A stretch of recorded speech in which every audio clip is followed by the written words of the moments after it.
I'm going to keep on moving on zoning ordinance for 2026 at this point, if everybody's good. If you do need to leave, feel free to. I don't want you to keep you here longer than you need to be. We will be making this entire video available on our website. We're also going to break it apart into components so that if you just want to view the treasurer piece again, or the building piece again, or the zoning piece again, we're going to put those in snippets on our website as well. So with that said, moving on to zoning. So Tracy, if you'll come back to the zoning piece where we start. So again, while the ordinance has been adopted by the town council, they gave a grace period for compliance of 1 year from the date of adoption. They adopted it in November of 2024. So you have until November of 2025 to comply. And so we're wanting to ensure you are aware of the requirements, and we're positioning you at this point to prepare for your 2026 rental season. Yes, part of that is knowing there is going to be an occupancy limit established on every property. That will be part of what you're seeing from Jeb getting issued when he issues his safety inspection. It includes an occupancy number on that. That is telling you how it complies with today's ordinance. So we're trying to make you aware where this property is going to get certified moving forward. So that will be part of that zoning STR permit number come 2026. So again, if you have a house right now that can sleep 15 people legally, has the number of bedrooms, the size of bedrooms, the whole works, and can sleep 15, we're telling you next year, we're going to cap you at 10. You may be able to have a potential to request an increase, but we're going to put you right now at a base occupancy of 10, okay? So if, go ahead. Just for clarity, that is inclusive of Bay Creek property as well. Thank you for pointing out, Bay Creek is not part of it at this point in time. Yes, they are doing the safety inspection and the business licensing. They right now are not subject to the zoning ordinance, and here's why.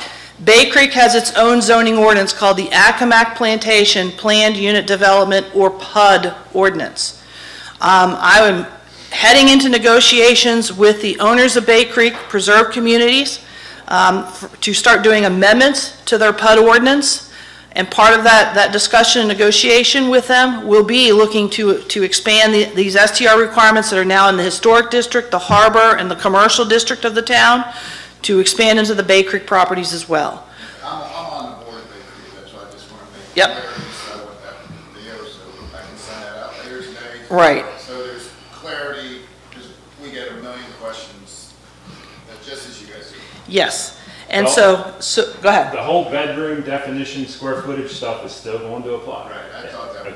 Yes, because that's why when on my PowerPoint slides, when I provide the definition of bedroom, I indicate it's not just in our zoning ordinance, it is also in the building code, and that's got to be enforced through our code official. A lot of six-bedroom homes being built over there. And you can have a 6-bedroom home. I just can tell you moving forward, as we start to negotiate with Bay Creek about the STR zoning ordinance and that being put into their requirements as well, we understand there's probably going to be some negotiation with the town council over some provisions of this. Yes. I just want clarity, so. Yep. We'll do this, but I know what questions I'll. Sure. So part of why the council gave a reprieve of 1 year, a grace period of 1 year from when they adopted this is, number one, they did this in November, in the fall. They knew there were people, all of you, not all of you, but some of you had already entered into contracts for the 2025 summer season. And so how would you comply with the terms of the ordinance against contracts you already agreed to? And so that's why they built in the reprieve. And so we're doing a fair amount of education to ensure you know what the rules are, so that you don't go into any contracts in 2026 that are going to be in violation of the zoning ordinance, because we will be doing enforcement of this zoning ordinance. And I'm going to talk to you a little bit about what those issues are, but I really want to focus on the requirements first. So as we come through here, as I mentioned, really quick, go back one more. One of the things that we are doing, as I mentioned, we are in the midst of acquiring software to help us with this process. So we have a slight challenge at the moment, because one of the things I'd like to do is build all of the accounts in as much as I possibly can for all of the STRs right now operating in our community. I don't have a lot of that information, like say on bedroom size or the number of bedrooms in a house. We are just now starting to collect that as a result of this ordinance. Jeb is doing that work. We are encouraging you as the property owners to go ahead and willingly fill out, no cost to you, just time and pen and paper from us, to fill out the STR zoning permit application so that we can go ahead and get all of that built into the new software we are acquiring, and we can set up your accounts already. So that come 2026, you would just go in and open up and establish an account, enroll into the software, and your address is, say, I don't know, 3 Mason Avenue. Bam! If I've got all your paperwork, I have populated all that information about the size of your home, the number of bedrooms in your home, the STR base occupancy that's been established for your property. If there are trash cans there, we put that number in there. If there's potentially parking, which I'm going to talk here about in a second, to get you to an increased base occupancy number, we've included all that information.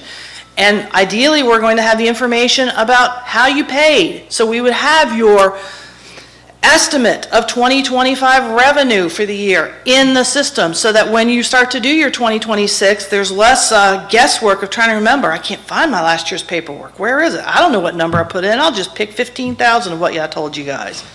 We're going to try and populate as much of that as we can if we have the paperwork now. That's part of what I have put into our RFP that a vendor will have to do, is build the database from all the paperwork we're going to give them for existing accounts. So if you get your STR zoning permit into us by June 30th, we are going to give you a built-in 50% reduction in the fee once it is adopted by the town council. So you currently pay a business license. That's still going to be a requirement as it's calculated. You pay a safety inspection. That still will be occurring. A new fee is coming in 2026. I believe that fee, I can tell you that's what I'm recommending to them. I believe it's going to be adopted at $490. It will be an annual fee. So we are offering a one-time only option of potentially cutting that in half for 2026. If you get your paperwork into my office by June 30th of filling out the whole zoning permit application form, okay? So with that said, Connie. Tell them what's covered in that 490. It is the zoning permit application form. Just that. Just that. The other fees will stay as they are, yes. We have talked at length about the occupancy requirement. So again, that is a big part of what the zoning permit will also restate, that occupancy limit established for every property at that point in time. Next slide. Again, we've provided the definition of a bedroom. So again, if you're unclear of it, when you look at our paperwork from the zoning permit application, you're going to see we're asking for a lot of detailed information. This is why we're asking for it. This is what Jeb is also doing when he is out doing his inspections as well at this point in time. So we are asking you to actually measure your bedrooms. Tell us this information, where the windows are in that bedroom. Where is the bathroom associated with that bedroom? Where is that bedroom in relation to the front door? We're trying to make sure we know the path of how somebody is walking through that house to get out if there is a safety issue going on. Yes? So I have the form. I understand your logic with this, but is this not something that's done during the safety inspection? I mean, It is going on currently. This year Jeb is now having to gather this information for the first time ever. So we are asking for assistance for you to give that information to us as well. As soon as I get those forms in, I'm also providing them to Jeb to help make his time out in the field more productive. If he doesn't have any of that, he's having to physically take the time to do that at each property. He's running now, I don't even know how long it's taking to do an inspection compared to last year at this point in time. Well, I'm spending probably an extra 10 minutes if the homeowner or rental agent is there, just to help them, educate them on what's going to happen for next year. So, yeah. so this is a laborious form, and my question is, we can put all these numbers in here. We're going to double check every one of them. Yes, we are. So I don't understand why. Part of it is if I can get that paperwork filled out, I can give that to our vendor, software vendor, and they will go ahead and get all of that rippled into the new software so that otherwise, you're gonna have to still do that come 2026 in the software before you can move forward with an application.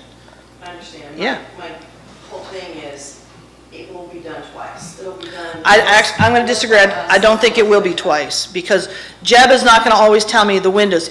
His chief goal is he's trying to get to what is the number of occupancy. So yes, he's now created himself a little cheat sheet where he's trying to mark some of these measurements, but he's not gonna have everything that tells me it's in compliance with the ordinance. He knows it is because he knows the ordinance requirements, so he's able to quickly tell me, Katie, this house is gonna be certified at 6, this one's gonna be certified at 8, or whatever that number is. I'm trying to get to the point where the software vendor can build everybody's account as completely as possible. We need your assistance in doing that. Otherwise, you will be required to do that in the software in 2026. So you will have hard stops to move your application forward in the software until you fill that information out. Will his measurements be populated? Like, it would be helpful if Jeb's measurements were populated into this. I'm just trying to make it easier. I know you're going to get a lot of pushback, and I'm trying to... No, they won't be at this point, Amy. We don't have the capacity from a staff perspective, clearly not from a technology capacity, to give you that information today. I will say, if you want those measurements, just email me, because I'm writing down every square footage. I'm not giving you the actual dimensions, but I will give you the square footage. If I measure that bedroom at 165 square feet, you want to know it, I'll email it to you. Just email me. If I've done your inspection. If I haven't done your inspection, I can't help you out yet. But get your inspection done, then I can help you out. Hear that, plug? I heard it. Go ahead. And just to confirm, so we get this done before June, it's entered into the program, will we need to online do this again each year, or will it just be a check your information? It's check your information. It's verification at that point in time. So if it's a new property owner, of course, they will set up a new account. They will inherit that account information, and they have to confirm, is this all correct still? Did they change a bedroom? Did they move a wall? Did they change a window space or something? For a repeat owner? For a repeat owner, you're just confirming the information is still accurate. One time? Yeah. Next one. So, you're going to hear this term a lot. I just want to make sure everybody knows what it is. We're going to start calling it, it's a boaster or booster, depending on which one of us is saying it. It's the base occupancy, short-term rental. So that's what we are establishing for every property. It is, again, following the legal definition of bedrooms to determine that occupancy rate. And again, a boaster right now cannot be greater than 10 by right on any property. So what happens if you want to exceed that or can exceed it? There is built into the ordinance this provision. If your property could accommodate more than 10, meaning it meets the definition of bedrooms that allows for greater occupancy in those bedroom spaces, then you have to apply to the town. We do have a form for that. It's an increase in the booster. And we have that application on our website. It is available as a hard copy in the offices or on the wall outside of our offices, so you can come get it at any time or get it off the website. There is a parking requirement to increase the base occupancy. And what that means is for every person that you are looking to increase, and so again, what is that parking requirement then? For every one spot, for every 2 additional lodgers you are trying to increase by, you must provide a parking spot on your property, not the street. So again, right now, anybody can use the street to handle your parking needs for that STR. But if you want to say you want 12 in your home for that occupancy rate, then you need to be able to provide a parking space on your property, and you have to demonstrate that to us. You have to give us a site plan, and we need to see what else is occurring on your property. We will be doing an inspection on your property to ensure there is the capacity to not just provide it, but then mark it as such. Identify and reserve it for parking for your STR on your property. And making sure that you're informing your tenants that there is one spot available on your property for that parking to happen on. Everybody understand that process? As briefly mentioned at the beginning of the treasurer's thing, there is a whole component, I didn't even detail in here today, of trash receptacles that is based upon occupancy as well. So again, right now in the historic district or Bay Creek, you are not required to have a trash can. You can take the trash over to the Chariton, to the Bayview Waste Center, or up to the landfill if that's what you want to do. Or go ahead and pay Davis Disposal or somebody else to take care of your trash purposes, and you are not required to have a trash can. However, if you're going to operate an STR, you are now required to have one trash can right now, as a minimum. As you start to get to higher bedroom and occupancy counts, the number of trash cans required increases. That is today's current requirement of that. I can't tell you what the exact numbers are. I'm looking at Ryan, if you might know those off the top of your head. So if you have 1 to 2 bedrooms, you need to have a minimum of 1 trash can. If you have 3 or 4 bedrooms, you need to have a minimum of 2 trash cans. If you have 5 or more bedrooms, you need to have a minimum of 3 trash cans. We understand this is another problematic or controversial component of the zoning ordinance. There may be some consideration from council in the near future to provide some exception allowances upon proof of evidence that trash management is being handled in a different way for your property. So keep in mind, keep checking our website, because we will be posting continued improvements or changes to the ordinance.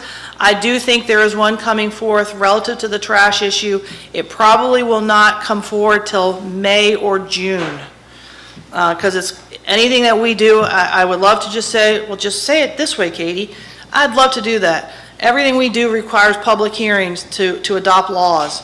And so the trash issue is a law on the town code. The zoning ordinance is a law. So everything requires 2 public hearings. It requires a process. So I wish I could say it would come sooner, but I think it's probably going to be May or June before any potential changes are advanced relative to the trash component of this ordinance. Yes, sir. So going back to what you're talking about with respect to expanding the occupancy, you said that there was a method next year to allow you to expand it. Is that a CUP process or? No, it is actually, you fill out the application paperwork. It tells you the criteria you're going to have to achieve for that to be approved. It's done administratively. It's done administratively. So you will, it's not something you can just say, I think I achieved it all, I'm good to go. No, you actually have to submit the paperwork, get an approval from my office.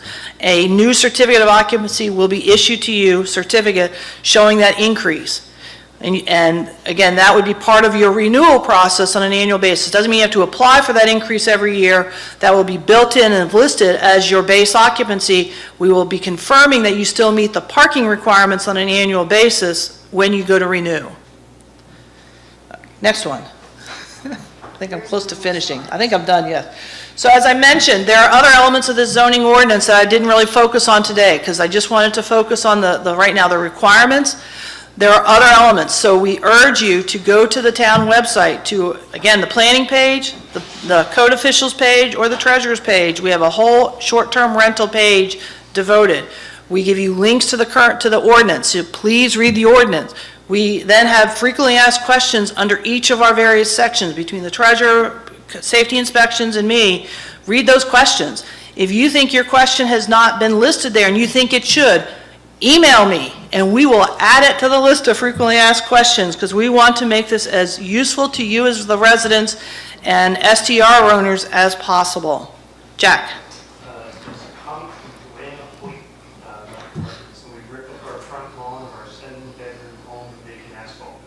No, because again, we tell you in the parking requirements, and again, we have information about that on our website, you can actually not park in your front yard. That is not allowed in the historic district. So you have to have a driveway that comes along the side of your property. You've got to have either backyard space, alley space. That's where you can handle on-site parking. You cannot park in your front yard. It's possible in Bay Creek, but that's a whole other issue. Again, Bay Creek is not applicable to the zoning ordinance right now, but we will handle the parking issues when we get to the negotiations with Bay Creek. Marion. I wanted to take a minute to say, while STRs are an important member of our business community, that the treasurer's office also handles business licenses for all other businesses. So if an STR is utilizing someone for a professional service or another service, they need to be licensed with the town of Cape Charles. So we want you to be keenly aware of that. Ask your people, are you licensed here? Because that just works for the whole community. We also have some applications back here if you'd like to take them along, or you can ask your contractor, your pet groomer, your hairstylist, your pharmacist, whatever, if they're licensed as well. Just wanted to let you know we're not just handling STRs. I think the team's invite may have ended. 1,200 plus or minus. Is the team still going? business licenses. Okay. Thank you. Okay. Yes. For Bay Creek, That's I know me. the zoning permit is not applicable to them. but Correct. If they're going to be required in the future, will we also have a grace period, have a discount for them as well? Like if it's, I can't speak for the town council on that because we've not even had those conversations yet. Do I think that would probably be something I would advocate for? Yes, because they're going to be in the same predicament Right. as everybody is in the historic district or commercial area today. They may already be negotiating. By the time I get through amending their zoning ordinance, again, that takes an extensive public process. For amending that zoning ordinance, it's not just public hearings. I have to send a actual letter to every property owner in Bay Creek. So that's close to, I don't even know how many, 1,400 letters that will be going out. It's going to be an extensive effort from the staff to get that public notification process done. So yes, it'll probably be in the fall before we are at a point of getting their zoning ordinance amended. So again, I'm going to hit the same kind of issues. People may have already entered into contracts for the 2026 season, and we're going to have to factor that in. Yes. Other questions on the zoning ordinance? Can you just summarize the fees, annual fees? Sure. So as of right now, you have a fee, and again, there isn't a necessary flat fee because it is based upon your estimated revenue for STRs. There is the business license tax fee, correct? Yes, it's a minimum of $30. Okay. And the rate's calculated on 0.003 cent. Yeah, 3 cents. There you go. There is a current fee for our safety inspection, which is, somebody tell me.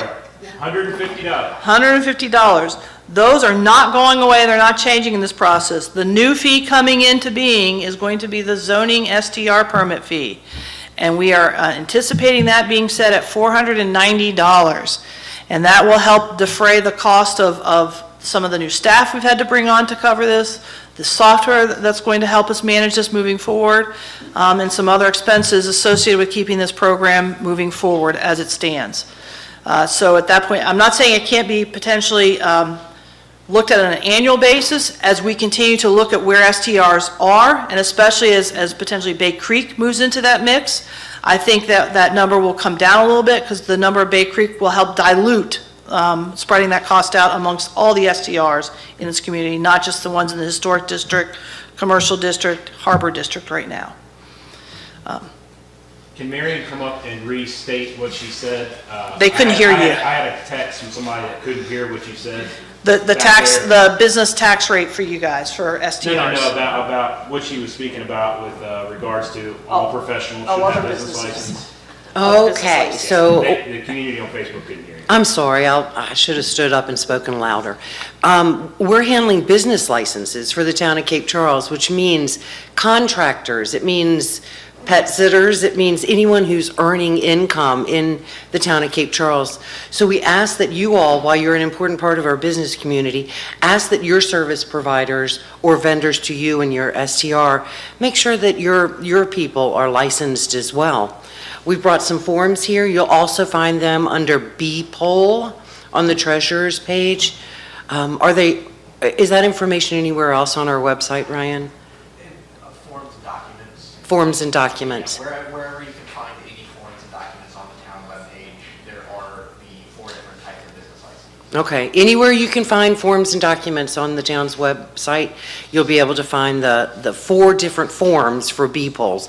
B poll stands for business, occupation, Business professional. professional and occupational license. B poll, it's just easier that way. So if you're doing business in Cape Charles, you need to have a license, period. Are you going to put out a list of the acronyms? I may never get used to all these acronyms, but I come from corporate, we had a million. I know. did that answer the question for the person out there? Okay, thank you. Are there any other questions coming in from the Teams call? No, I'm just adding links. Okay. Yes, sir. Just one small thing that I ran into that Ryan helped me work out, which was the $30 has to be paid even if you have a credit coming in from, like if I had spent my income last year, we didn't have very much, this credit was more than 30, but I couldn't use that to pay the 30. The 30 is supposed to be paid separately. So that Yes.